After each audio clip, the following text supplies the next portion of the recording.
And actual में यहाँ पर लीन थोड़ा-सा शॉक था क्योंकि उसका रीबर्थ हुआ था एंड रीबर्थ में यहाँ पर वो सीधा अपने स्कूल टाइम में वापस आ गया था। यहाँ पर उसकी नज़र उसके बगल वाले बेंच पर जाती है जहाँ पर शू सो रही होती है और फिर उसे याद आता है कि किस तरीके से उसने अपनी प्रीवियस लाइफ में यहाँ पर शू की जान बचाई थी। इवन तो यहाँ पर शू की जान चली गई थी लेकिन उसकी वजह से यहाँ पर लीन भी मर चुका था। पर यहाँ पर लीन को पता होता है कि सारी बात फिलहाल शू को पता होगी ही नहीं क्योंकि ये सब कुछ फ्यूचर में जो होने वाला है और वो इस चीज़ को लेकर यहाँ पर शू को बस बचाना चाहता था।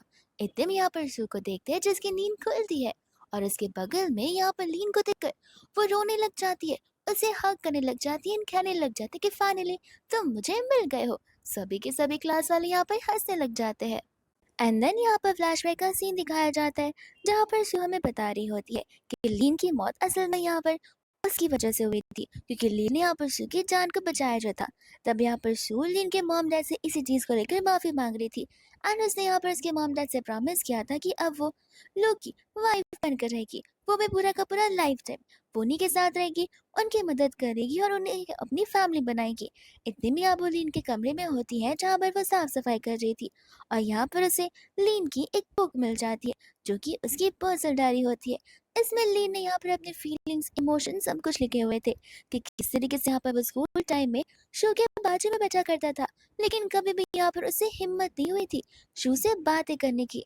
तभी यहाँ पर सारी की सारी बातें पढ़ कर शू समझ जाती है कि लो उसे पसंद क्या करता था लेकिन कभी भी यहाँ पर लीन के अंदर करेज आया ही नहीं कि यहाँ पर वो शू को अपनी फीलिंग्स कन्फेस कर सके।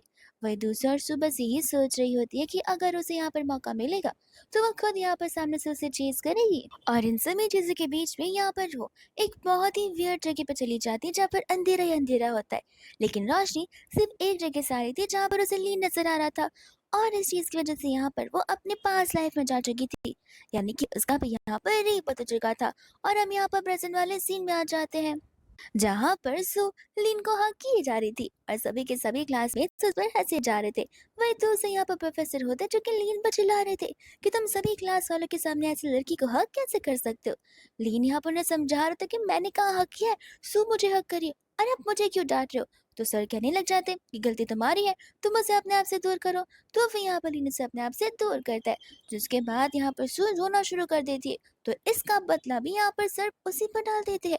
ये कहते कि देखा, तुम्हारी वजह से अब यहाँ पर सुल रोने लग गई, अभी कभी क्लास के बाहर जाकर खड़े हो जाओ। लेकिन तब यहाँ पर से वो जाने वाला था बट तभी यहाँ पर जो उन सभी को रोक देती है एंड कहती है कि इसमें यहाँ पर लिन की कोई गलती नहीं है, गलती तो यहाँ पर मेरी है।